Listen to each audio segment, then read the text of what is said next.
So is it all about the destination, or is it the journey that matters? I think with TV shows, it's one of those things where, yeah, a bad ending can sort of ruin everything that came before. So, how is Ozark, Season 4, Part 2? Did they pull it off? Let's look into it. Part 1 of Season 4 ended with quite the bang, or bangs. Devastated by her loss, Ruth heads to Chicago to enact revenge as Marty tries to talk her out of doing something she might regret. Now we're going to talk non-spoilers to start because, yeah, hashtag no spoilers, right? For those people who hadn't gotten a chance to see it yet. But yeah, I will definitely let you know when it's spoiler time. Veronica Falcone is probably the most important addition to season 4, part 2. She plays Omar's sister. And yeah, she's just kind of wow. Like, it brings a nice twist to the whole dynamic of characters that are already there. In a way, she can be looked at as sort of a replacement in many ways, multiple ways. But yeah, I really, really enjoyed having her as an addition to the cast because I really felt that she brought a quiet danger that was really kind of awesome. As season 4 part 2 is the end of Ozark, there's a lot of returning characters and some cameos that I would say some are more successful than others. Like some of them I was just kind of like, okay, what are we seeing here? Like, why is this a thing? But then some of it was like, oh, especially after you see the whole thing, you kind of go, oh, okay, I gotcha. Season 4, part 2 is all about the end, right? And the writing is so good that you just don't want to stop, you know? Like I'd started at 9 p.m., right? Start watching it, and I'd look down and I'm like, oh, it's 1 o'clock in the morning. I really need to go to bed.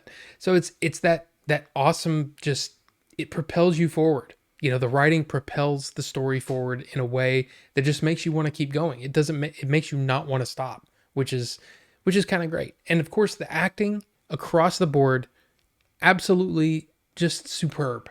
Just amazing acting across the board.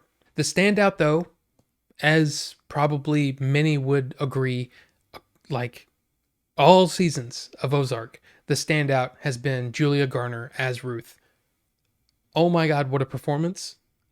Every time a new season would start, it would be like, sweet, I get to see more Ruth. She brings this strength. I love her. Well, I almost said moxie. That sounds like I'm an old person. And I guess I am an old person. But you know what I mean? She just brings that spunk she's just amazing. But then also there's this vulnerable side to her that you only get to see when she's alone. And I enjoy that they allow her to have those moments. I mean, like she's just amazing. She's won multiple awards for this performance, and she deserves it. And the only thing that kind of scares me is that I feel like a series like this is perfect for someone to create a character and for that character to grow and evolve as time goes on. And unfortunately, we don't get to see any more of this character because the series is over. So it's sort of like I'm rooting for her. I think Julia Garner is amazing, and I can't wait to see what she does next. Now the ending, and again, non-spoiler for to start. The ending is not what I expected. I didn't expect things to be left up in the air as much as they are. Many threads do have a conclusion and do have sort of a finish, and they wrap up. But some are left hanging, and look, I can see why many people are frustrated by this ending.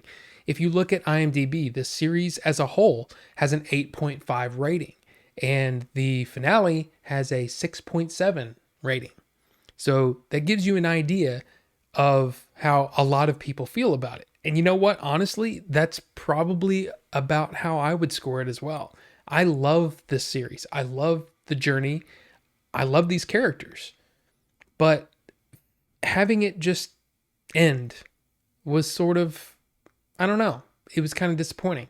And I mean, I think the most disappointing thing is we're not going to see any more Ozark. So now, spoiler time. Okay, so if you have not seen the final episodes, season 4, part 2 of Ozark, this is your warning. I'm going to talk about the things. Okay, so that's your warning. This show is not about good people. You know what I mean? So if you're looking for that, you're going to be hard pressed to find someone that's actually a good person. Most people here, there's something going on that's they're not. No, they're not good people. And I would probably say that the worst person, the worst, and I'm not going to say worst character. I'm saying the worst person because the characters are amazing, is Wendy. Wendy, there are times when you're like, what are you doing? Why are you acting like this? And then you get to see why she's acting like this. And you get to see some of the things that she's struggling with and why she's so upset and why she's become so, I don't know, she just wants to shake things up and she wants things her way and because there are things that she's not getting her way, you know? And I really enjoyed seeing her performance, seeing her dealing with her dad, her dealing with Jonah not wanting to be part of the family. That was really, really cool to see. Marty, as always, he's one of my favorite characters. I love Jason Bateman. I didn't realize how much I love Jason Bateman until Ozark. He's so good in this role. And you see this quiet, it's like the storm brewing. And the storm has been brewing for seasons, for years. And then you get to see, and finally in season 4, part 2, you get to see him snap. And I loved seeing it because he was just so angry. And I loved seeing him snap and, him beating up this guy in this traffic jam. It's obvious. He wanted to hit Wendy and he took it out on this guy. The guy had been dealing with a lot and Wendy wasn't helping. So it was really, really cool to see that. I've seen multiple theories on this, but one of the most disappointing things about this season is the way that it starts. Now, I'm talking about season 4, part 1. It starts off with this huge car crash and you're thinking, okay, this is going to mean something to the series as a whole. This is an important thing. And it really, nothing happens. The car rolls 75 times and then they all just kind of get out and they're like, And the only thing that I can think of is the theory that I kind of think is where their heads were at, was that this was the moment where Jonah realizes how much he loves his parents and loves his sister. And it's that action that feeds into the way that the series ends. But I don't buy it. I don't think there was enough focus on that. It just, especially with the wide shot, the way that it was shot when they're all out of the car, I didn't feel that. I didn't feel that importance. I'm not saying that I wanted one of them to die, but I felt like that was what they were going to do. And the fact that it was just there and then nothing became of it, I don't really even understand why it was there in the first place. One of the things I really appreciated about season 4, part 2 is this whole bait and switch when it comes to Ruth. Because, episode 8, right? The season 4, part 2 opening, I guess, it opens with Ruth going after Javi. And then she kills Javi. And you're thinking, okay, this is going to be rough on her. This is going to be tough. But then Marty and Wendy have to deal with the repercussions of that, but Ruth doesn't. So it just kind of feels like, okay, so she's safe. She gets her record cleared. She takes over the casino and you're kind of like, okay, all right. So that's how they're moving this thing on, is that Ruth is coming out of this squeaky clean, right? But that's not what happens, and that bomb dropped on the final episode and it was like, okay. But I will say, even though I didn't want to see Ruth, die, I loved the way that she went out. She went out on her feet and smart mouth. I mean, just, I loved it. And, you know, if she had to go, that's the way to do it. So let's talk about that ending. Okay. You got Mel Saddam showing up with Ben's ashes.